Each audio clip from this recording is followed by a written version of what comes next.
जितने क्राइम हो रहे हैं झारखंड में सारे के सारे एक मैक्सिमम जेल के अंदर से प्लान किए जा रहे हैं, ऑर्गेनाइज किए जा रहे हैं। बीजेपी बोलता हो ये प्लानिंग बड़ी बड़ी जो घटना है उसकी प्लानिंग जेल से होती है। इन लोगों के लिए चुल्लू भर पानी काफ़ी है।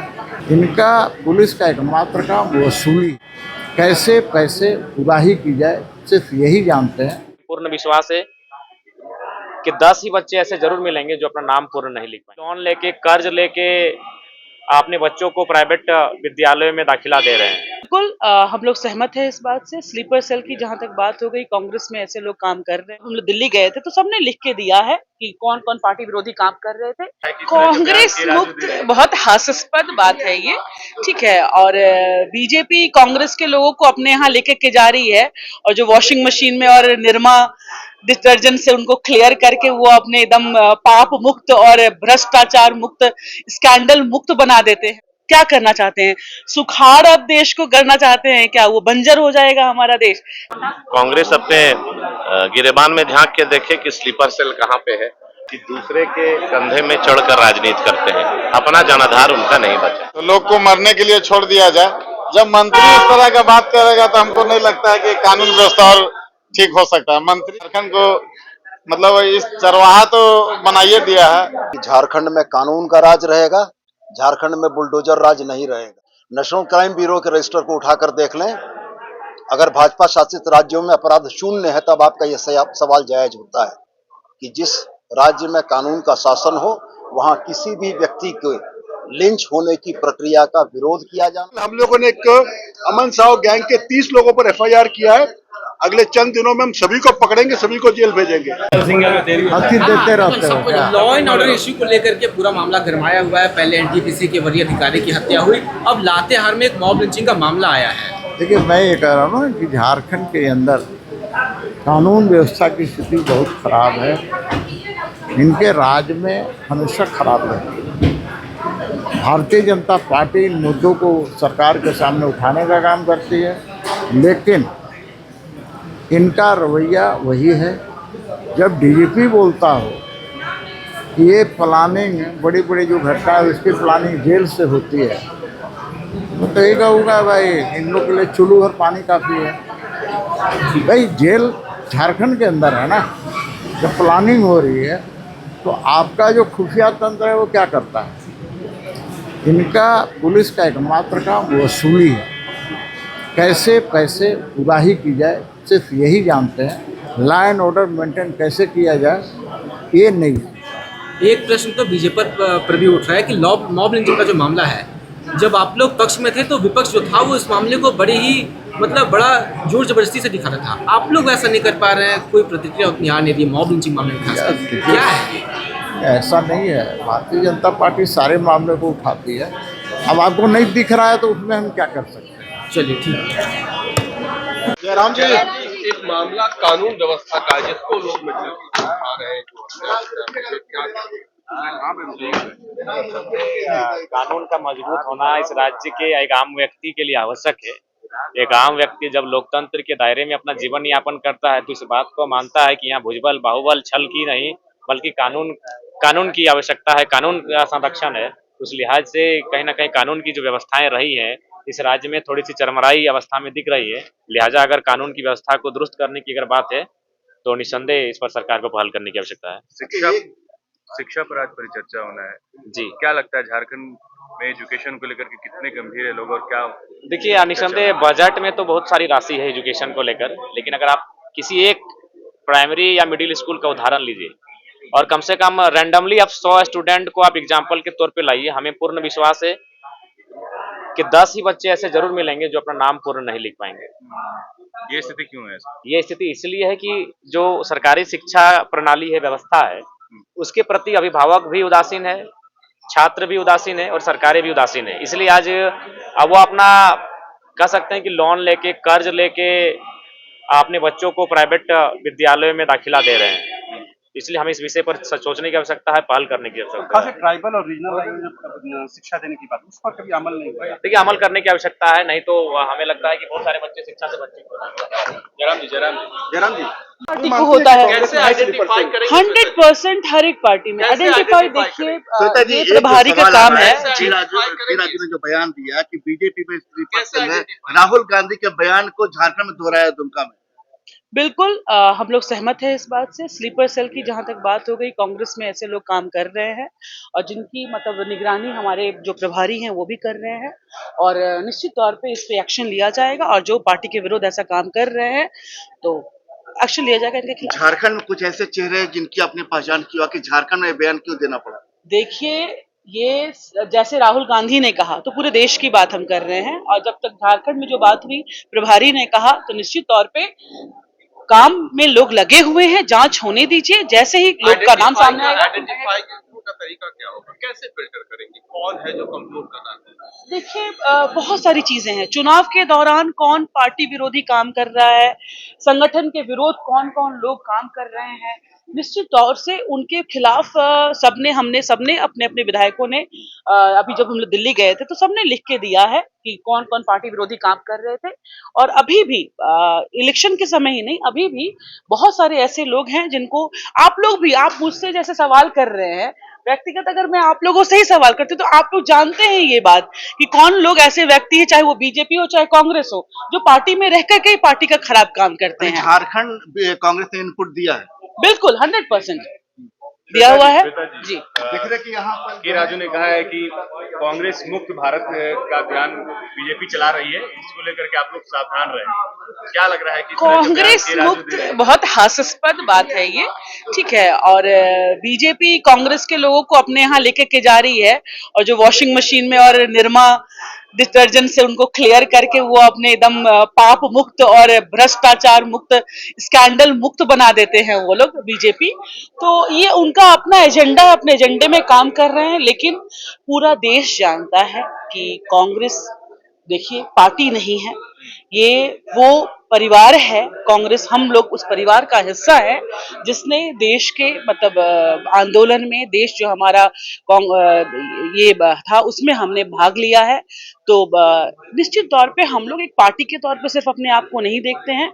हमारे यहाँ की जो भी क्रांतियां हुई हैं हमारे देश में, आज कांग्रेस की अहम भूमिका रही है और देश के एक निर्माण में जो कांग्रेस की भूमिका रही है वो बहुत अलग है। उसकी एक अहम भूमिका हर लोग जानते हैं। आप अब युवा पीढ़ी में अब उसको आप व्हाट्सएप यूनिवर्सिटी से, फेसबुक यूनिवर्सिटी से आप उसको चेंज करेंगे तो वो चेंज होने वाला नहीं है। लेकिन जब भी अब आप किताबों का अध्ययन करेंगे, बुक्स में आप जाएंगे तो आप पाएंगे कि कांग्रेस की क्या भूमिका रही थी। तो कांग्रेस मुक्त करना, अब देश को, देश की मिट्टी में खून में जो बसा हुआ है, आप क्या अब उसको क्या करना चाहते हैं? सुखाड़ अब देश को करना चाहते हैं क्या? वो बंजर हो जाएगा हमारा देश? ऐसा नहीं हो सकता। हमारे देश की सांस है, हम लोग सांस लेते हैं। हर देखिए जहाँ जहाँ पे भी हम लोग सीट लूज किए हैं और जहाँ जीते हैं वहां पर भी हर जगह ये चल रहा है, सर्वे चल रहा है, जांच हो रही है, लोग अपना काम कर रहे हैं, टीम बनाया गया है। निश्चित तौर पे जिन लोगों ने भी पार्टी के विरोध काम किया है तो उन पे तो एक्शन लिया ही जाएगा निश्चित। प्रभारी को इस बात की आशंका नहीं थी, अब नए प्रभारी आए, इस बात को पॉइंट आउट कर रहे हैं।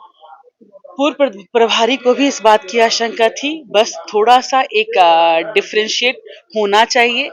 आप एक विधायक को हर विधायक के साथ तुलना नहीं कर सकते, वैसे एक प्रभारी को हर विधायक के साथ वो नहीं कर सकते। वो अपने तरीके से काम कर रहे हैं और वो काम करेंगे। लेकिन ये विलम्ब से यहाँ चालू हुआ और ये कोई राज्य का मुद्दा नहीं है।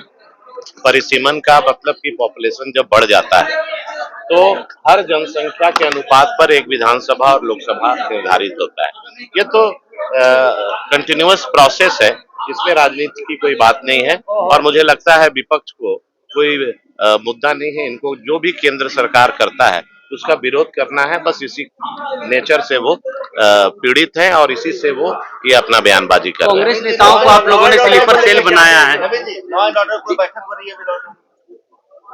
देखिए अभी तो मैं सदन में आया हूँ, देखता हूँ और कांग्रेस अपने गिरेबान में झांक के देखे कि स्लीपर सेल कहाँ पे है। और कांग्रेस का चरित्र ही रहा है कि वो परजीवी की तरह रहते हैं कि दूसरे के कंधे में चढ़कर राजनीति करते हैं, अपना जनाधार उनका नहीं बचा। बात बोले हैं तो लोग को मरने के लिए छोड़ दिया जाए। जब मंत्री इस तरह का बात करेगा तो हमको नहीं लगता है कि कानून व्यवस्था और ठीक हो सकता है। मंत्री का हम लोग तो नहीं सुने हैं, लेकिन आप लोग के द्वारा अगर ऐसा बात आ रहा है तो लगता है कि झारखंड को मतलब इस चरवाहा तो बनाइए दिया है, क्रिमिनल गुंडा और भी आने के बाद बात रखेंगे। और भी फोन लोगों का आ रहा है, मेरा जगह मैसेज आया है, हम उसको दिखाएंगे और धरना में भी बैठेंगे कल। मॉब लिंचिंग हुआ है लातेहार में। कल अभी विपक्ष का बैठक है, फोन आ रहा है आपका माननीय एनडीए का बैठक, अभी 10:30 बजे बैठक चल, लॉ एंड ऑर्डर से लेकर तमाम अभी बैठक एनडीए का विपक्ष कार्यालय में, उसी में जाए हम लोग। उसके बाद हंगामा करिएगा क्या? हंगामा अब बैठक के बाद पता चलेगा। धन्यवाद। जो ऑर्डर के सवाल पर प्रश्न आया, निश्चित रूप से दुर्भाग्यपूर्ण कुछ घटनाएं राज्य में घटी हैं, लेकिन मैं आपको बिल्कुल यह भरोसा दिलाना चाहता हूं कि झारखंड में कानून का राज रहेगा, झारखंड में बुलडोजर राज नहीं रहेगा। भारत के संविधान के अनुरूप कानून की जो व्याख्या उचित और विधिसम्मत है वही झारखंड में होगा। जो भी अपराध की घटनाएं हुई हैं, सरकार इनसे सख्ती से निपटेगी और ये तमाम अपराधी बहुत जल्दी सलाखों के पीछे होंगे। बार बार वही उठता है कि बार बार अपराधी अपने मंसूबे में कामयाब होते हैं, आखिर प्रशासन फेलियर हो रही है बार बार। नेशनल क्राइम ब्यूरो के रजिस्टर को उठाकर देख लें, अगर भाजपा शासित राज्यों में अपराध शून्य है तब आपका यह सवाल जायज होता है। किसी भी समाज में अच्छे और बुरे दोनों तरह के लोग होते हैं। अच्छे लोग समाज में समाज की गुणवत्ता को बढ़ाने का काम करते हैं, एक न्यायप्रिय नागरिक के कर्तव्य का निर्वहन करते हैं, और बुरे और अपराधी किस्म के लोग घटनाएं घटाते हैं। लेकिन कानून का शासन यही करता है कि वैसे तत्व जिन लोगों ने कानून को तोड़ा है उनको कानून के समक्ष दंडित करने के लिए उपस्थापित करता है। ये एक निरंतर चलने वाली प्रक्रिया है, लेकिन अंततः यह देखा जाना जरूरी है कि किसी भी घटना के उद्भेदन में, दोषियों के विरुद्ध कार्रवाई में अगर आपके पास कोई आंकड़े हैं जो यह प्रदर्शित करते हैं कि झारखंड की कानून व्यवस्था में अन्य राज्यों के अलावे यह स्थिति है, तो मैं निश्चित रूप से आपके सवालों का जवाब दूंगा। आप बार बार भाजपा को वोट करते हैं, लेकिन सवाल ये उठता है कि सरकार आपकी यहाँ जनता ने सपोर्ट आपको दूसरी बार किया है और किसी और राज्य क्राइम के आंकड़ों का कैसे करेंगे? हम पूरे हिंदुस्तान को एक राज्य की परिभाषा में देखते हैं। पूरा भारतवर्ष भारत के संविधान से चलता है। अगर हमारे राज्य की परिस्थितियां ऐसी हैं तो क्या अन्य राज्यों की परिस्थितियां अलग हैं? इन आधार पर मैंने यह कहा कि शून्य अपराध की बात अगर आप करते हैं तो आप एक राज्य का आंकड़ा लेकर आए जिसमें शून्य अपराध हों, तब मैं आपकी बातों पर आऊंगा। मैं आपसे पुनः दोहराकर यह कहता हूं कि दोषियों के विरुद्ध आरोप पत्र समर्पित करना, दोषियों के विरुद्ध उद्भेदन करना, इन आंकड़ों में झारखंड पुलिस का रिकॉर्ड पूरे देश में बेहतर है और बेहतरीन है। मैं आपको पुनः यह भरोसा दिलाता हूं आपके माध्यम से जनता को, जिन लोगों ने यह अपराध कर्म किया है सरकार उनके ऊपर कठोर कार्रवाई करेगी। बाबूलाल मरांडी बोल रहे हैं कि सजा नहीं होती है, दोषियों को उनको सजा नहीं मिल पाता है, तो सजा का जो रेशियो है वो ना के बराबर है, कम। यही वजह है कि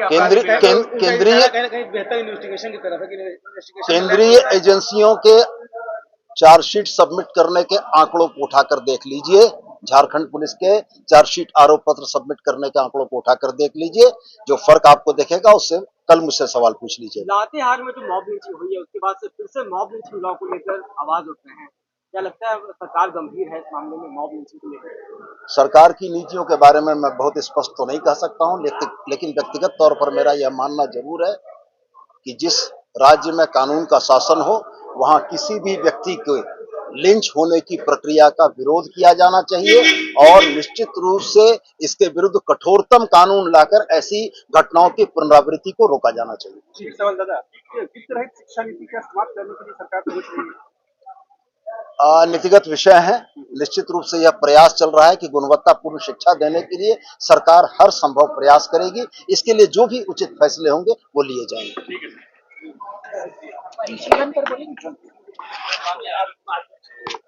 कीमत की थी।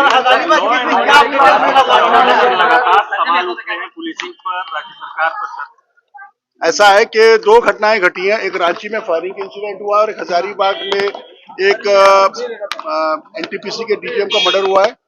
जहां तक पहले केस का बात है वो केस डिटेक्ट हो चुका है, सारे क्रिमिनल्स में आइडेंटिफाई हो चुके हैं। हम लोग बहुत जल्दी विद इन 2 to 3 डेज सभी को पकड़ेंगे। नंबर 1 हजारीबाग वाला इंसिडेंट है, वो अभी तक क्लैरिटी नहीं आई है कि क्यों उसको मारा गया, किसने मारा गया है।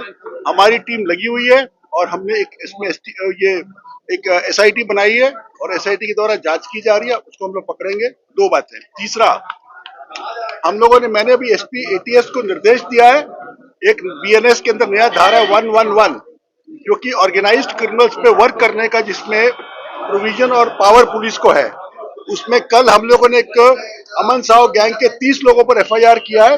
अगले चंद दिनों में हम सभी को पकड़ेंगे, सभी को जेल भेजेंगे। जितने क्राइम हो रहे हैं झारखंड में सारे के सारे एक मैक्सिमम जेल के अंदर से प्लान किए जा रहे हैं, ऑर्गेनाइज किए जा रहे हैं। हम लोग काफी प्रयास कर रहे हैं जेल में इनकी गतिविधियों को रोके। कुछ लोगों को हमने जेल ट्रांसफर भी करवाई है। हम लोग और प्रयास कर रहे हैं, जेल में छापामारी भी हुई है, कल सिमडेगा जेल में छापामारी हुई है, आज हजारीबाग जेल में छापामारी हुई है। मैं उम्मीद करता हूं कि अगले चंद दिनों में हम लोग इस पूरे में इसका खुलासा करेंगे और सभी अपराधियों को पकड़ेंगे।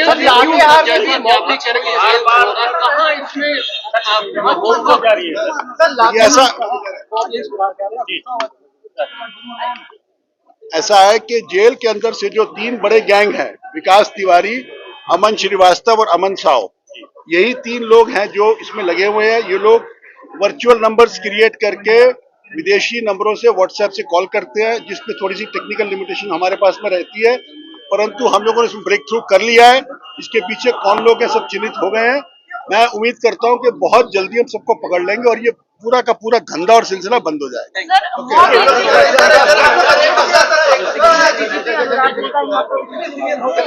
झारखंड की आवाज YouTube न्यूज चैनल को सब्सक्राइब जरूर करें, लाइक, कमेंट और शेयर करना ना भूलें। जुड़े रहिए हमारे साथ, क्योंकि हम हैं आपकी आवाज।